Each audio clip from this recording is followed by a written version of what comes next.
Is MMR really an indicator that you are a good player?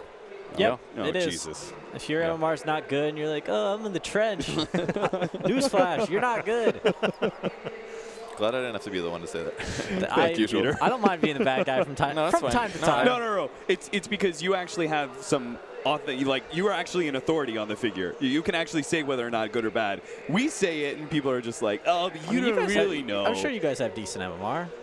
It's not too bad. Perch got 6K recently. 6K. There you go. See, I'm not that high rated for like a professional player, but it definitely still matters. Up there. Like pubs are different, but it's still a set of skills that you need to learn. And if you are in a trench, it's probably because there's a skill that you haven't learned or practiced well enough that will get you out of those heavy games. I would say that that growth is like the growth in the MMR system, and then the transition to pro is like exponential. Like the knowledge and the mechanics and everything, like you just there's a huge difference between I think 6, 7, 8, and 9 in some ways. Obviously, some pro players, aren't really fully dedicating themselves to get that MMR. Yeah, they're I was going to ask you about it because some aren't that worried about it. Now they've made it, they're in a big team. Everyone knows how they play in a professional match. That's a little bit different. It's different. They're still playing high-tier games. Yeah. And I kind of went in that on like a positive note. So I really feel like I'm being shown in the wrong light in a question like that. People always ask me, oh, how do I get better? How do I improve? How do I become a professional player? And I always tell them, one of the best things that you can do is, first off, make friends, be a friendly player, and make friends with people that are better than you. Play with them a lot, and eventually you'll be just as good as them, and you'll learn what makes them a good player, and maybe you can even eclipse them. Was that what you did, Peter? Yeah.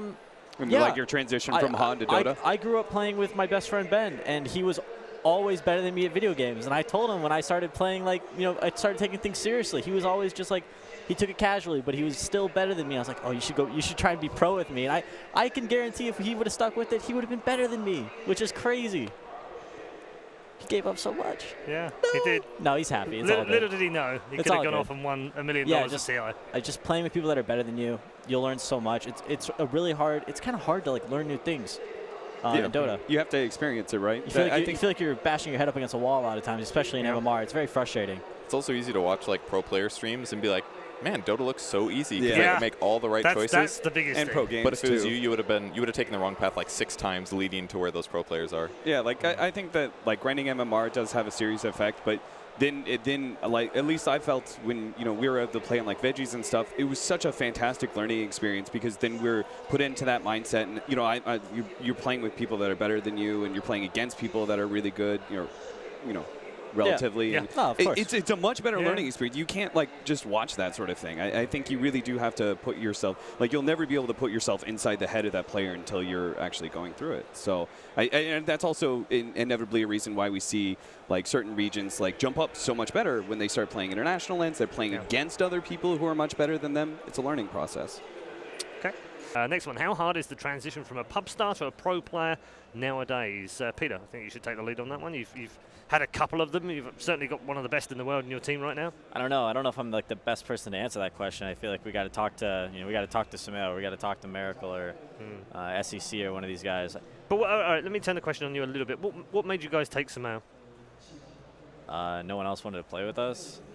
Okay, that's honest. I like it. To be completely honest, so we had to. We also. But it's a bit of a risk, isn't it? Pulling in a pub star because you see him. Okay, great. He's having a lot of fun. He's got 2 or 3 heroes. He's phenomenal on them. He's obviously rated really high MMR. But the pub star that doesn't always translate. Yeah, we had a couple opportunities to go with other players, but the thing is, with a new player and somebody who, they have potential. They're Can you mold potential. them? Of course you can, and that's one of the big reasons we went with Sumail is because we weren't content with being a top 5 team. We wanted to be the best. Yeah. And picking up somebody that we already knew who was pretty good, just wasn't what we wanted. So we took a chance and a gamble with Sumail, and you guys kind of revolutionized how that worked because you were the first team to really take a big, first tier 1 team to take a big risk. What about do you remember? Because after that was Weeha what's Miracle. that? It starts with an EX. He was a really high. It was Excalibur. Wii and Excalibur. Yeah. I guess. Yeah. A couple months before that, those were the first tries. They didn't work out so well, and then I feel like Sumail was the one that really hit. I mean, Excalibur was kind of a stand-in because that was when Era had his health issues. It was at the summit. It was still a huge deal. Yeah, though. yeah, Everybody absolutely freaked out about it for weeks, and then he took got a game on of team. DK. He's also a specialist. I mean, he played Meepo and Tinker, right? Yeah, he had 2 heroes, so yeah. Yeah, that changed things. But like after you guys, after that, like that's when Weeha and Miracle got picked up. The door opened, didn't it? Yeah. Weeha, Miracle, and then Absolutely. obviously Anna later on. Yep. And it's also spread to China now as well. That was unusual when you looked at that, because they seem to be the ones that were like, we don't take too many risks. We might put them in our junior team. A lot of credit has to go to Valve. I think ranked matchmaking and just kind of like the whole idea of people being able to, randomly queue up against the best players in the world added so much. Before, back in the days, it was always just in-house leagues. Unranked, and pro players didn't try that hard. They would just 5-stack. They wouldn't try super hard to improve their play style. They would just, play pubs. I'm getting better, but they didn't actually sit down and be like, I'm going to play with 4 terrible teammates and carry them no matter the circumstances. That just didn't happen back then. So if we're coming to a conclusion and an answer, I think it's actually a lot easier nowadays as a pub player really? Because they can get recognized now, because teams are actually taking notice of it. Because you have the key to the door. You can queue up ranked matchmaking, and Arteezy can queue up ranked matchmaking, and you can play mid against him. That's true.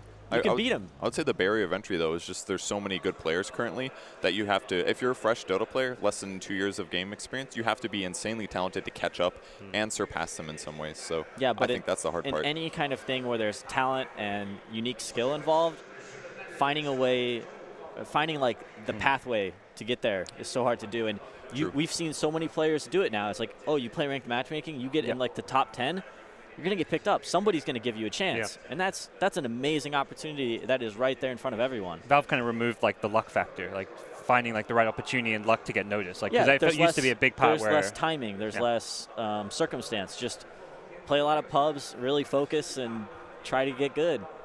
At PPD, what is your favorite ever game you have played with EG? That must be a tough question. I'm excited to hear the answer. It's tough. There's a lot of really fun ones. I think in our very first tournament, we played an online cup. I think it was like ESP something. You're talking when you guys were like sad boys? Yeah, we were still sad boys. Okay. It was our very first tournament. We played against Empire, and I had watched like every single Empire replay there ever was, and I noticed that every time they played against a jungler, they would all like smoke into the enemy jungle and ward everything. So we picked a jungler, and we also picked like Furion and some other heroes, and we went level 1 Roshan. And that was like the old Roche pit. So we picked the jungler, and we knew they would all send all their heroes to our jungle and ward our jungle. And while they were doing that, we just did Roshan at level 1. And it was on a European server, online, and we won the game because of that. Yeah. Nice. Those are the best wins. All of the games that you've ever played with EG, all these incredible grand finals, TI, the game really against the home last year, all these games, and then you picked that one of all games. It was a really fun game. It's really hard to pick out games, honestly. Who's your favorite team to beat? Favorite team to beat?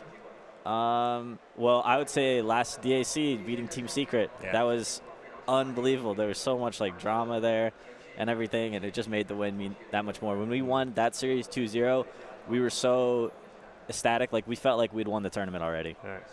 And we still had the grand finals to play. Yeah. This one changes to EG's drafts and strategy since Crit came in as captain. What's been the big changes, Peter? I don't know. I guess Zai and Crit can swap up heroes. I never played like Earth Spirit, and I never played Wisp, and I think Zai and Crit both play it, so they're a little bit more interchangeable on heroes. Rather than when I was there, I always played the hard 5, and Zai played the 4, whoever was our 4 at the time. Do you feel like the draft style is very similar to what it was when you were there? I mean, for instance, I think it seems Crit Light leaves 4 and 5 very similar to the way you did for the carry and the I think they take mid. their support heroes early. That's something that I was doing at the end of my time on EG, and they saved their last pick for Sumail's hero, and he's the highest impact player on the team. So I think it's absolutely the right thing to do, and I think it's very similar. I think that there's a very routine system with EG, and it just kind of adapts to where the meta is currently at. Okay. Yes. Okay. That's probably true. That's probably true. There's a big reason why Empire made it to top 2, and it's not necessarily just because Assault has arrived early. I'm being genuine. Like Empire is a good team. Like for sure, they qualified here, but they qualified to this event because VP didn't play, and VP is technically the best CIS team because they qualified for Kiev, and then Empire comes in, has an amazing tournament, an amazing run. All the credit to them, but their group was not the strongest, and we said that from the very beginning. Yep. So.